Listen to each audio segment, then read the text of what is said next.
Rajpa Twitter और राहुल गांधी के बीच छिड़ी उस जंग की जिसने अब सियासी रंग ले लिया है। ट्विटर ने राहुल गांधी का अकाउंट ब्लॉक किया तो प्रियंका गांधी वाड्रा ने अपनी फोटो की जगह राहुल गांधी की फोटो लगाकर ट्विटर को खुली चुनौती दे दी है। न सिर्फ प्रियंका गांधी ने बल्कि कांग्रेस के कई नेताओं ने भी ट्विटर पर राहुल गांधी की फोटो लगाई है। और अब सवाल बड़ा है कि ये जंग आखिर जो शुरू हो गई है वो खत्म कहां होगी।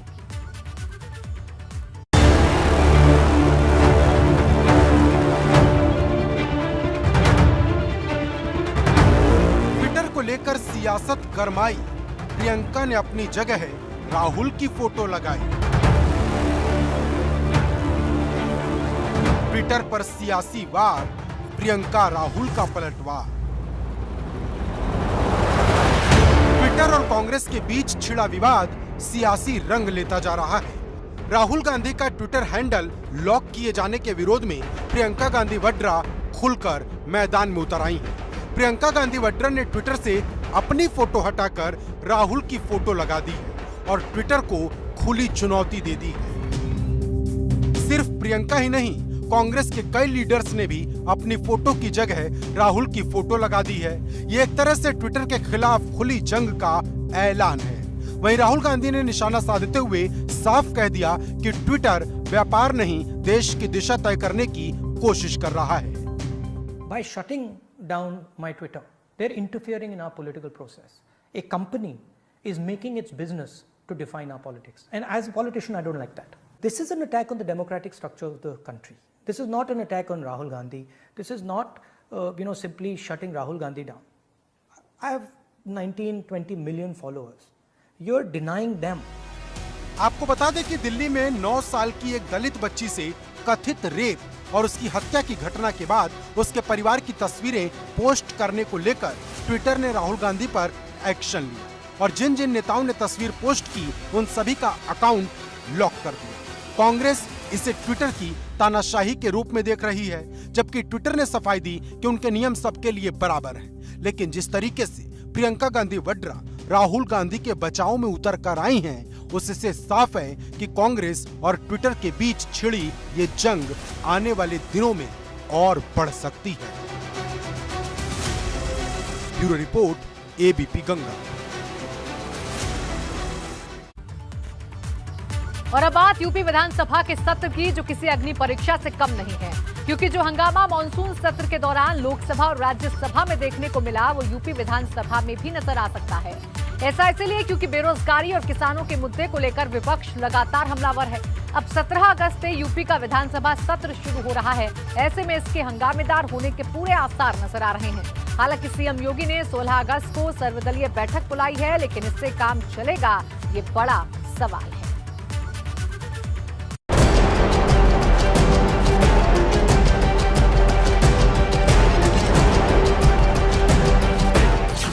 चुनाव से पहले हंगामेदार होगा यूपी विधानसभा का सत्र।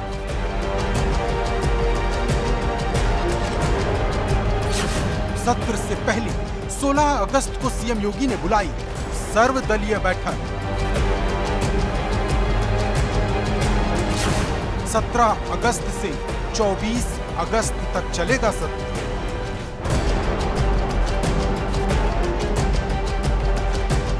यूपी चुनाव की सरगर्मियों के बीच विधानसभा सत्र की तैयारियां शुरू हो चुकी हैं। 17 अगस्त से यूपी विधानसभा का सत्र शुरू हो रहा है। चुनावी माहौल को देख इस बार सत्र के हंगामेदार होने के आसार भी हैं, क्योंकि जिस तरीके से बेरोजगारी और किसानों को लेकर विपक्ष हमलावर है, उसकी गूंज कहीं न कहीं विधानसभा सत्र में भी सुनाई दे सकती है। वहीं सत्र शांतिपूर्ण तरीके से चले, इसके लिए 16 अगस्त को सीएम योगी ने सर्वदलीय बैठक बुलाई है। इस बार विधानसभा सत्र कोरोना को देखते हुए सिर्फ सप्ताह भर का ही होगा, जो 17 अगस्त से शुरू होगा और 24 अगस्त को खत्म होगा। 18 अगस्त को औपचारिक काम होंगे, अध्यादेश और विधेयक भी पेश होंगे। 19 अगस्त को यानी गुरुवार को मुहर्रम का अवकाश रहेगा। 20 अगस्त को अनुपूरक बजट पेश किया जाएगा। 21 और 22 अगस्त को शनिवार और रविवार की छुट्टी रहेगी। 23 अगस्त को विधायी कार्य होंगे, जबकि 24 अगस्त को बजट पर चर्चा के बाद बजट पास किया जाएगा। मोटा माटी ये यूपी विधानसभा का पूरा खाका है, लेकिन सवाल बड़ा है कि क्या इतने कम वक्त में काम पूरे होंगे? क्योंकि अगर विपक्ष ने हंगामा किया और जो तस्वीर लोकसभा और राज्यसभा में नजर आई वो विधानसभा में अगर दिखी तो क्या होगा?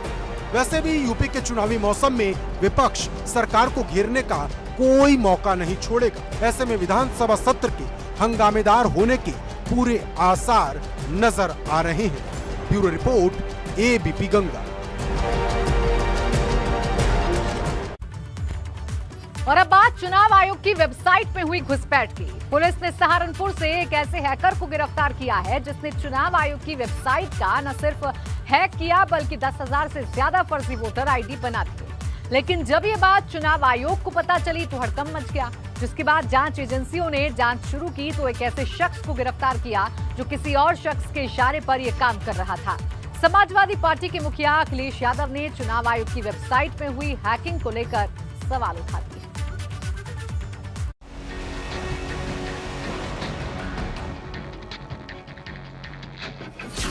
चुनाव आयोग की वेबसाइट हैक करने की साजिश किसने रचाई? हजारों वोटर आईडी से धोखाधड़ी, चुनाव से पहले मुसीबत खड़ी। वेबसाइट की हैकिंग पर अखिलेश यादव का निशाना।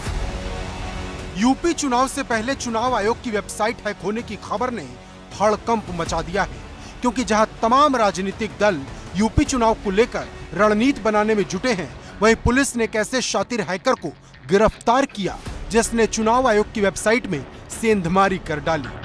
जिसमें ये पता चला था कि जो हमारे डाटा एंट्री ऑपरेटर्स होते हैं, जो लोगों को वोटर आई कार्ड बना के देते हैं, जो ऑथराइज्ड होते हैं, उन्होंने किसी प्राइवेट आदमी अनऑथराइज्ड बंदे को उसका एक्सेस दिया था।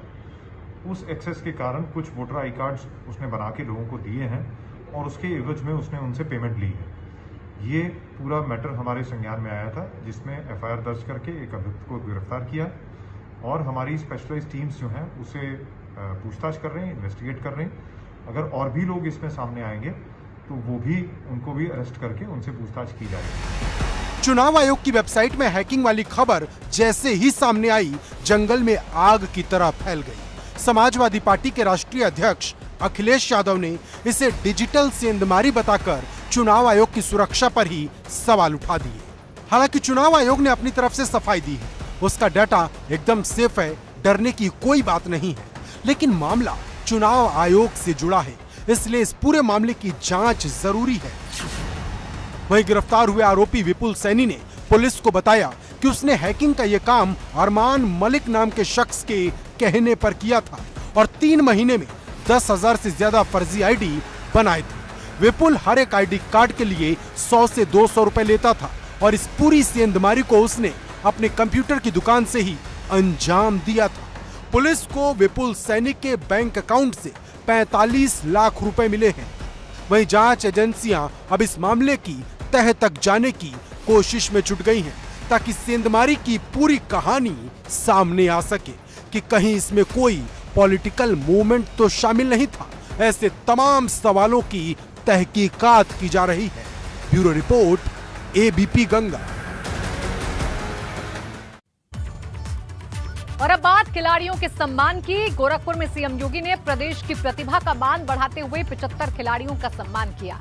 ये सम्मान उन खिलाड़ियों के लिए किसी पदक से कम नहीं है जो आने वाले दिनों में देश का नाम रोशन करेंगे।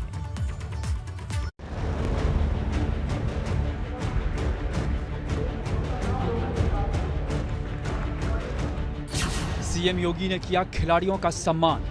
75 खिलाड़ियों ने बढ़ाया प्रदेश का मान।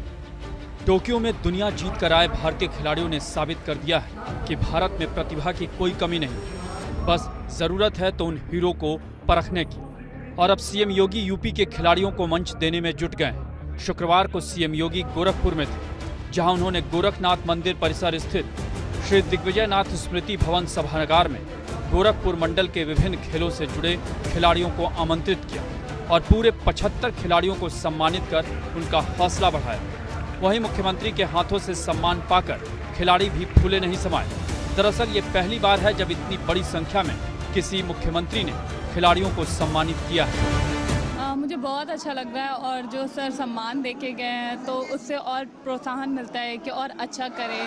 और जैसे इतने सारे बच्चे आए गोरखपुर में, सर पर्सनली आके देखे कि छोटे बच्चे या बड़े जितने भी हैं और मतलब उनने कोई भेदभाव नहीं किया और बहुत अच्छे से सबको सम्मान दिया। तो ये काफ़ी अच्छा है, बच्चे इससे और आगे जाने की कोशिश करेंगे और अच्छा प्रदर्शन करेंगे। वहीं मुख्यमंत्री योगी ने 19 अगस्त को लखनऊ में खिलाड़ियों के कुंभ का आयोजन करने का ऐलान किया, जिसमें बड़ी संख्या में खिलाड़ियों का सम्मान कर उनका उत्साहवर्धन किया जाएगा। जैसा कि आप सभी जानते हैं कि उत्तर प्रदेश सरकार आदरणीय योगी जी के नेतृत्व की सरकार में आज जो हमारे देश के करोड़ों करोड़ युवाओं की प्रेरणा बन गए, युवाओं के लिए रोल मॉडल बने, ऐसे ओलंपियंस को यहाँ पर सम्मानित करने के लिए एक आयोजन किया जा रहा है। उसके लिए मैं उत्तर प्रदेश के यशस्वी मुख्यमंत्री आदरणीय योगी जी का एक खिलाड़ी के नाते आभार और धन्यवाद करता हूं और तमाम उत्तर प्रदेश के खिलाड़ियों की तरफ से उनका साधुवाद करता हूं। मतलब साफ है, यूपी को हरियाणा की तर्ज पर तैयार करने की दिशा में सीएम योगी ने बड़े कदम बढ़ा दिए, क्योंकि जो सम्मान खिलाड़ियों को मिला है उससे कहीं न कहीं उनका खेल निखरेगा और कई खिलाड़ियों को इससे प्रेरणा मिलेगी। हो सकता है कि अगले ओलंपिक में यूपी का डंका बजता नजर आए। Bureau report, ABP Ganga. बात धर्मांतरण के उस जहर की जो हर मासूमों पर कहर बनकर टूट रहा है।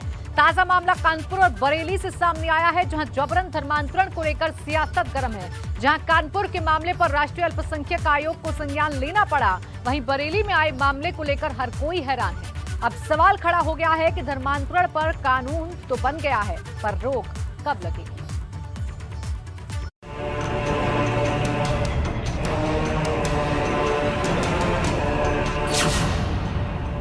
धर्मांतरण का जहर, मासूमों पर कहर। कानपुर में जबरन धर्मांतरण का मामला। बरेली में पीड़िता की आपबीती सुनकर लोग रह गए दंग।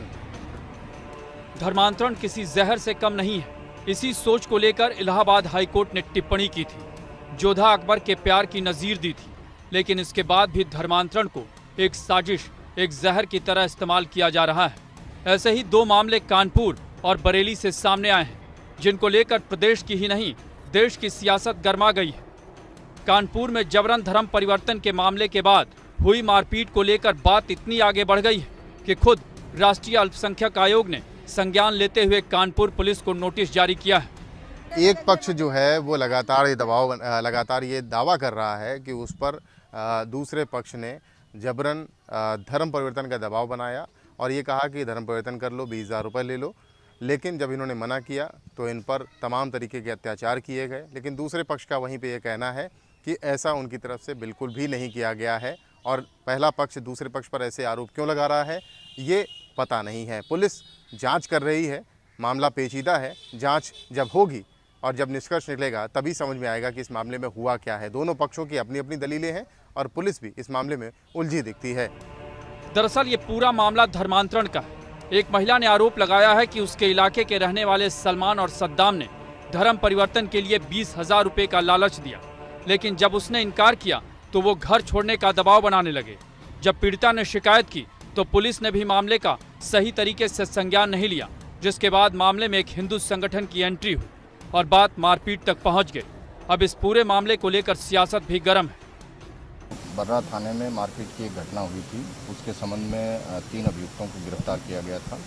इन अभियुक्तों को गिरफ्तार कर लिया, आगे इसमें नियमानुसार कार्रवाई की जाएगी। और नहीं, इस पर नियमानुसार कार्रवाई की जाएगी। इसमें जो भी नियम के हिसाब से जो कार्रवाई होगी उसको अमल में लाया जाएगा, आपको अवगत करा दिया जाएगा। वहीं जबरन धोखाधड़ी से धर्मांतरण का एक मामला बरेली में सामने आया, जहां एक छात्रा का अपहरण कर उसका जबरन धर्मांतरण का आरोप पीड़िता के परिजनों ने लगाया है। मेरी लड़की मार्केट में साई में सौदा लेने गई थी, वहीं से अगवा करके ले गए हैं मुसलमान लोग और धर्म परिवर्तन करा दिया और FIR 5 तारीख को पुलिस ने नहीं लिखी, 6 तारीख को मुकदमा कायम हुआ है मेरा।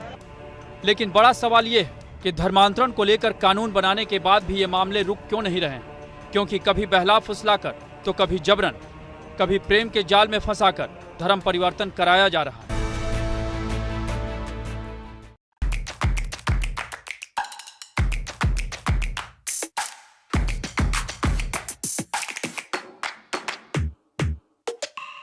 पैसाबाजार.com पर लोएस्ट इंटरेस्ट रेट वाला लोन भी है और मैक्सिमम लोन अमाउंट वाला भी। ये सब और बहुत सारे लोन ऑप्शंस मिलेंगे सिर्फ पैसाबाजार.com। मुंह के छालों के लिए देश भर में एक ही नाम, ओरासुर। गंगा